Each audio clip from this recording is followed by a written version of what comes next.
माता की, भारत माता की। आज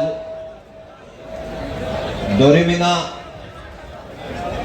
बाबा आलम जी को नमन करते हुए सर्वप्रथम तो अभी थोड़ी देर पहले हमारे यहाँ जो रोड एक्सीडेंट हुआ उसमें जो 3 गुजरात के भाइयों की मृत्यु हो गई, सर्वप्रथम उन पवित्र आत्माओं को श्रद्धांजलि। और आज सुबह से जो हजारों लाखों की संख्या में जो कार्यकर्ता, जो किसान के बेटे सामने बैठे हैं, उनको मैं धन्यवाद देना चाहूंगा कि नागौर के बेटे और पूरे राजस्थान के किसान की आवाज श्री हनुमान जी बेनीवाल साहब, जो हर वर्ग के लिए मजबूती से लड़ते हैं, उनको सुनने के लिए इस कड़कड़ाती धूप और गर्मी में जो किसान के बेटों का हौसला देखने को मिल रहा है, वो वाकई काबिल तारीफ और परिवर्तन की लड़ाई में काबिल तारीफ है।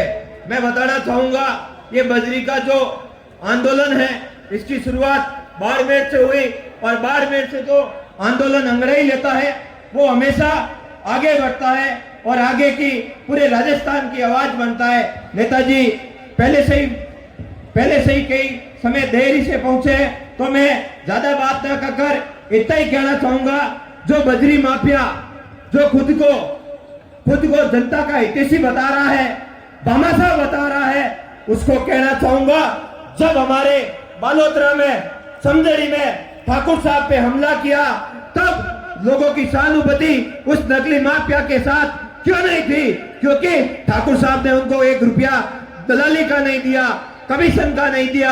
जब सारा होटल में, किशोर सिंह जी कानोड़ की होटल में एक भाई पे हमला हुआ, तब उसका साथ देने के लिए कोई नहीं पहुंचा, सिर्फ और सिर्फ हम खड़े थे। कारण क्या? उसने उनको 1 रुपया कमीशन नहीं दिया।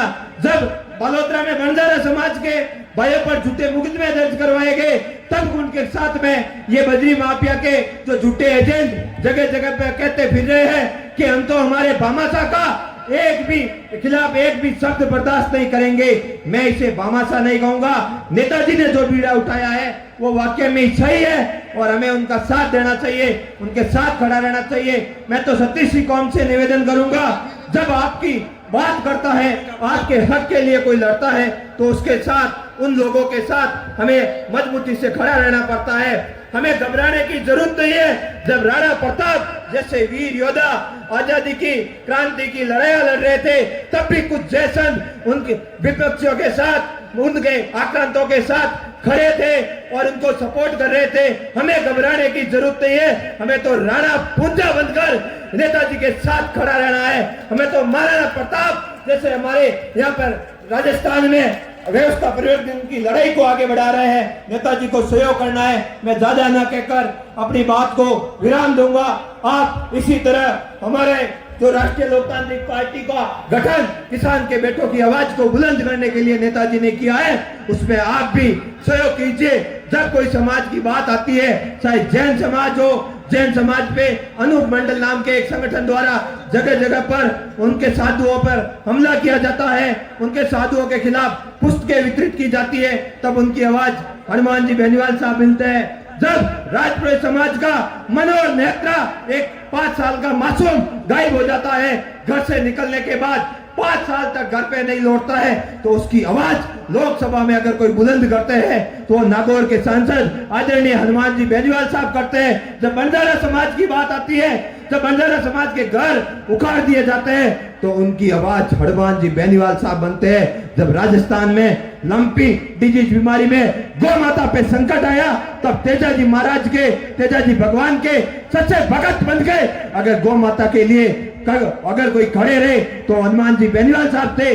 जब कोरोना जैसी महामारी में नेता अपने घरों में एसीओ में बंद थे, तब गुजरात, महाराष्ट्र, एमपी की बॉर्डर से अपने भाइयों को लाने के लिए और हर जगह पर उनकी मदद करने के लिए कोई खड़ा था, तो नागौर का लड़ाका और किसान का बेटा हनुमान बेनीवाल साहब थे। मेरे भाइयों, ये जातिवाद के नाम पर जो कुछ लोग भिड़ाने का काम और लड़ाने का काम कर रहे हैं, उनके जो नाकाम मंसूबे हैं, उनको कामयाब मत होने देना। इनका साथ देना, इनको मजबूत करना। बहुत बहुत धन्यवाद। राम राम साहब, आपने इंतजार किया, वेट किया, इसके लिए धन्यवाद।